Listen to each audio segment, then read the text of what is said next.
અમરેલી જિલ્લા પોલીસે ગુનાખોરી રોકવા માટે નવતર પહેલ હાથ ધરી છે। સાવરકુંડલા ડિવિઝનમાં લિસ્ટેડ બુટલેગરો અને અસામાજિક તત્વો સાથે પોલીસ દ્વારા વિશેષ બેઠક યોજવામાં આવી હતી। સર્કિટ હાઉસ ખાતે ડીવાયએસપી વિરલ ચંદનની અધ્યક્ષતામાં યોજાયેલી બેઠકમાં સાવરકુંડલા ટાઉન, રૂરલ, વંડા અને લીલિયા પોલીસ મથકના કુલ 171 લિસ્ટેડ ગુનેગારો સાથે સંવાદ કરવામાં આવ્યો હતો। પોલીસે બુટલેગરો અને અસામાજિક તત્વોને દારૂના દૂષણ સહિતની ગુનાહિત પ્રવૃત્તિઓ છોડીને સમાજના મુખ્ય પ્રવાહમાં જોડાવા અપીલ કરી હતી।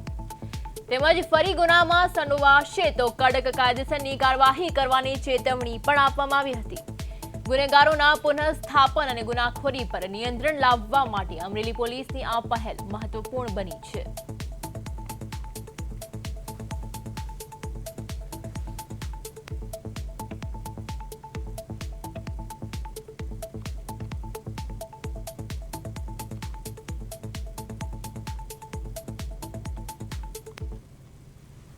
સાવરકુંડલા ડિવિઝનના 4 police station Savarkundla town, Savarkundla rural, Vanda અને લીલિયા એ ચારેય પોલીસ સ્ટેશનના ભૂતકાળના ગુના કરી ચૂકેલા હિસ્ટ્રી શીટર, પ્રોહિબિશન બુટલેગર્સ, અસામાજિક તત્વો, ગુજસી ટોકના આરોપીઓ આ તમામની કે જેમના શરીર સંબંધી અને મિલકત સંબંધી ભૂતકાળના ગુનાઓ છે એમની હાજરી પરેડ અત્રે સાવરકુંડલા ટાઉનમાં રાખવામાં આવેલી હતી।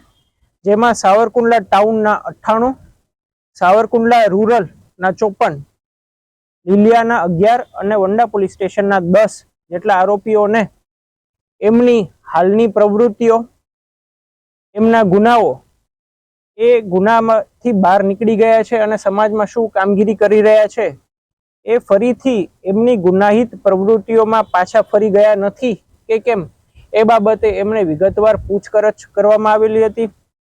વધુમાં આગામી સમયમાં જે પણ ધાર્મિક સામાજિક તહેવારો છે એ સંબંધે તેઓ કોઈ પણ પ્રકારની ગુનાહિત પ્રવૃત્તિમાં જોડાય નહીં અને કાયદામાં જ રહી અને સમાજમાં પોતાનું જીવન જીવે એ માટે એમને સમજ અને સૂચન આપવામાં આવેલા છે।